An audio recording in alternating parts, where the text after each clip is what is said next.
Alright, today I have something really special to talk about.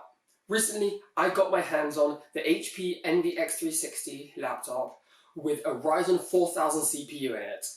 Now, the Envy x360 is said to be one of the best Windows laptops money can buy, second only to the Dell XPS 15. So, let's find out if it is. But you know what else you need to find out if it's really good? Although I can tell you that it's good. Our sponsor, Lead Game Servers. Lead Game Servers is a brand new hosting company that offers cheap and reliable servers for all your Minecraft hosting needs. It features low pricing starting at $1 for 1 GB with full control of the server, including full FTP access. With support members who are always ready to help with any concerns, this is the hosting you need. Check them out today at the link in the video description.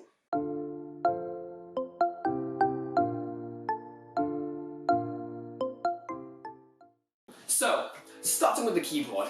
The keyboard is incredible, alright? It's perfect for punching out all of those Word documents exactly how you want it. Whether you want it quick, slow, whether you want to smash down the keys, whether you want to kind of caress the keyboard, that's totally up to you. It is the most comfortable and best feeling keyboards I have ever used. So, if you're looking for something that's perfect for punching out them documents by next Monday, this is what you need. But then again, a keyboard's useless if you don't have a monitor or a screen to go with it that you can actually see what you're writing, right? And the screen on the x360 is just as good as you might think.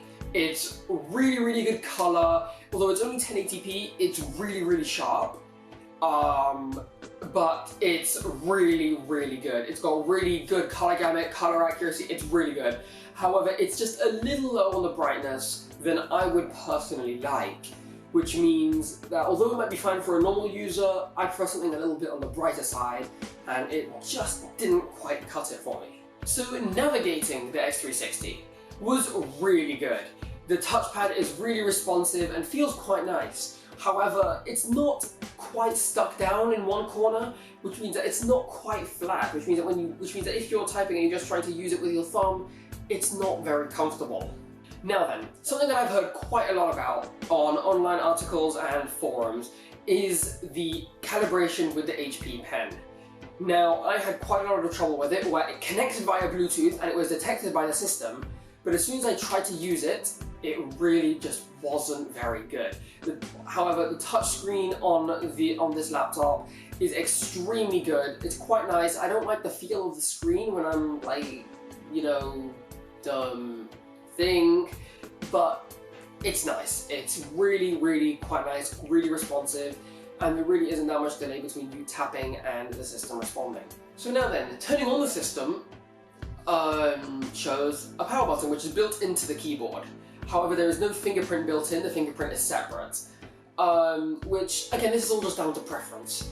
So whether you prefer the power button on the side or built into the keyboard is totally up to you.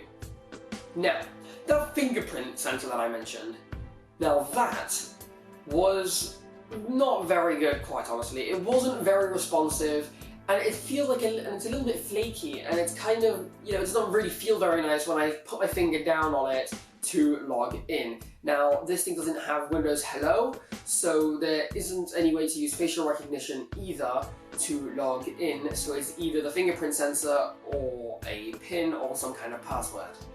And I'm not a fan of this, especially on a laptop that costs £1,000. And now then, the battery life. Ending on a good note here. The battery life is amazing. You can go a day on max performance without having to charge it at all. And this is on a Ryzen 7 model.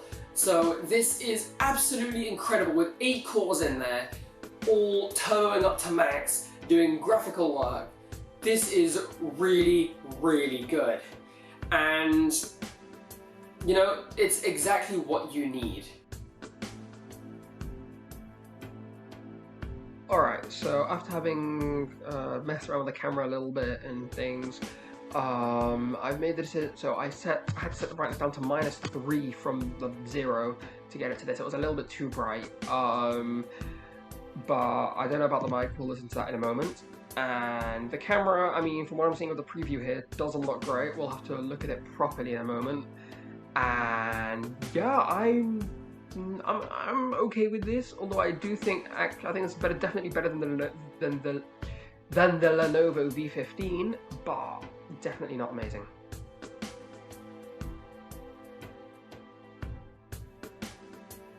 So the Envy X360 is exactly what you pay for. Something that's really good, but just has some really annoying flaws that you just can't get your head around. So if you enjoyed this video, make sure to like and subscribe, and make sure to turn on the notification bell so that you can catch all my next videos. See ya!